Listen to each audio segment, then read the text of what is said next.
మచిలీపట్నంలో బాలికపై అత్యాచారం జరిగింది. ఇంటర్ చదువుతున్న మైనర్పై ఇంటి యజమాని లైంగిక దాడి చేశాడు. మచిలీపట్నం నిజాంపేటకు చెందిన పూజారి రఘు ఇంట్లో ఓ కుటుంబం అద్దెకుంటోంది. వాళ్లకు ఇంటర్మీడియట్ చదివే కుమార్తె ఉంది.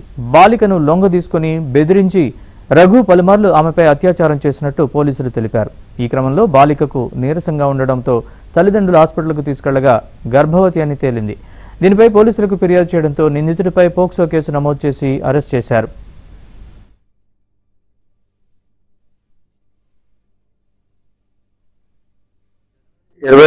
తారీఖున వాళ్ళ పిల్లలతోనే పాటు ఉంటుందని ఉద్దేశంతో ఆ మిషన్ మీద మళ్ళీ బయటికి తీసుకెళ్లి సినిమాకని సెకండ్ షోకి ఫ్యామిలీతో మళ్ళీ మీ లేట్ నైట్ కదా మా ఇంట్లో పడుకుని వస్తుందని చెప్పి వాళ్ళ ఇంట్లో పడుకోబెట్టి వాళ్ళ వైఫ్ చిల్డ్రన్ పడుకున్న తర్వాత ఈ అమ్మాయి మీద మళ్ళీ రెండోసారి ఫోర్స్ఫుల్ రేప్ కమిట్ చేసి, అలాగే థర్డ్ టైం కూడా వీరంతల్లి జాతర ఫిబ్రవరి నెలలో ఉయ్యూరులో జరిగింది.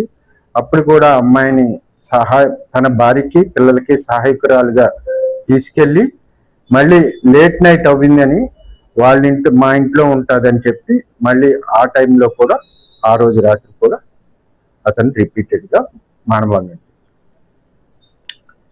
ఈ తల్లికి ఈ అమ్మాయికి నెలసరి రాపోయేటప్పటికి అనుమానం వచ్చి డాక్టర్ కొంచెం ఫీవరిష్గా ఉండటం వల్ల అమ్మాయి ప్రవర్తనలో కూడా ఒక భయంతో ఉండటం, బయటికి రాకపోవటం ఇవన్నీ గమనించి ఆవిడకి ఏదో అనుమానం వచ్చి తీసుకెళ్ళింది గవర్నమెంట్ హాస్పిటల్లో. ఎక్కడో ఒక హాస్పిటల్లో చెక్ చేస్తే ఆవిడ ప్రెగ్నెన్సీ పాజిటివ్గా చెప్పింది. అంతలోకి ఎగ్జామ్స్ వచ్చాయి.